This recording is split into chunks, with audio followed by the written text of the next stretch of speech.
రాష్ట్రంలోని ప్రభుత్వ మెడికల్ కాలేజీల నిర్వహణకు ప్రభుత్వం చూస్తున్న పీపీపీ విధానం ప్రైవేటీకరణ కంటే కూడా ప్రమాదకరమైందని సిపిఎం రాష్ట్ర కార్యదర్శి వి శ్రీనివాసరావు హెచ్చరించారు.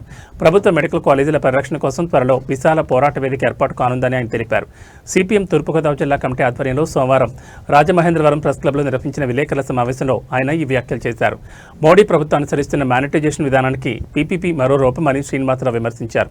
మానిటైజేషన్ ఫలితంగా రైల్వే రంగంలో వచ్చిన మార్పులని ఉదాహరణగా చెప్పారు. ఎటువంటి పెట్టుబడి లేకుండానే ప్రజల సొమ్ముపై ప్రైవేట్ వ్యక్తుల పెత్తనం, ఆర్థిక దోపిడీ చేయడానికి ఈ విధానం దారితీస్తుందని ఆయన ఆందోళన వ్యక్తం చేశారు. పీపీపీ విధానం అమలైతే కరీంనగర్ కోటాలో 15,000 ఉండే మెడికల్ సీట్ల ఫీజు 8 నుంచి 12 లక్షలకు చేరుతుందని, ఇది సామాన్యులకు పెనుభారం అవుతుందని అన్నారు. ప్రభుత్వ జనరల్ ఆసుపత్రులు ఈ మెడికల్ కాలేజీలకు అనుసంధానమై ఉన్నాయని, ఒకసారి పీపీపీ విధానం అమలైతే ఆసుపత్రిలోని బెడ్లు సైతం ప్రైవేట్ వారి నిర్వహణలోకి వెళ్లిపోతాయని హెచ్చరించారు. ఫలితంగా పేదలకు బెడ్లు సైతం దొరకని పరిస్థితి వస్తుందని వివరించారు. మానిటైజేషన్ అని రైల్వే స్టేషన్లన్నీ అందంగా పెట్టుబడి పెట్టి అలంకరించి ప్రైవేట్ వాళ్ళకి సంవత్సరానికి 100 రూపాయలు 200 రూపాయలకి లీజుకి ఇస్తారు.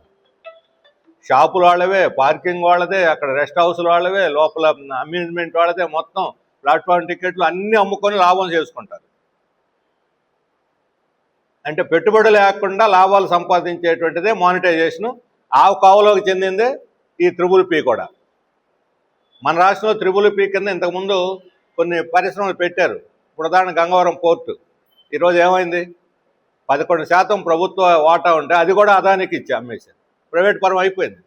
ఎక్కడైనా సరే పీపీపీ కింద ప్రభుత్వ పెత్తనం ఉందా? ప్రైవేట్ వాళ్ళే మొత్తం నడుపుతున్నారు. భూములన్నీ వాళ్ళకే 60 ఏళ్ళు వాళ్ళకి లీజుకి ఇచ్చిన తర్వాత 100 రూపాయలు ఎకరాకి ఇస్తే 60 ఏళ్ల తర్వాత ప్రభుత్వమే మర్చిపోద్ది లీజుకి ఇచ్చిన విషయం. మన రాష్ట్రంలో గవర్నమెంట్ మెడికల్ కాలేజీలని త్రిబుల్-పీ పేరుతోటి ప్రైవేట్ పరం చేసిన సందర్భంలో ప్రభుత్వం అనేక తప్పుడు వాదనల్ని ముందుకు తెస్తున్నది.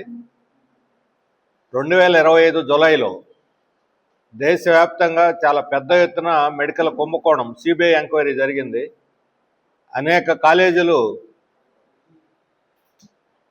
ఈ మాల్ ప్రాక్టీసెస్కి పాల్పడినట్టు వాటి మీద చర్యలు కూడా తీసుకున్నారు. మన రాష్ట్రంలో కూడా కొన్ని మెడికల్ కాలేజీలు బుక్ అయినాయి.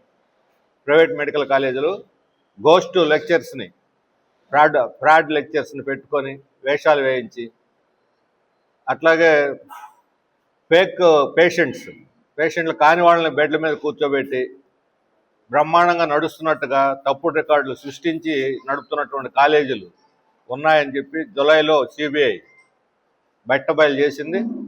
ఆ నివేదికను బయట పెట్టాలని చెప్పి మేము రాష్ట్ర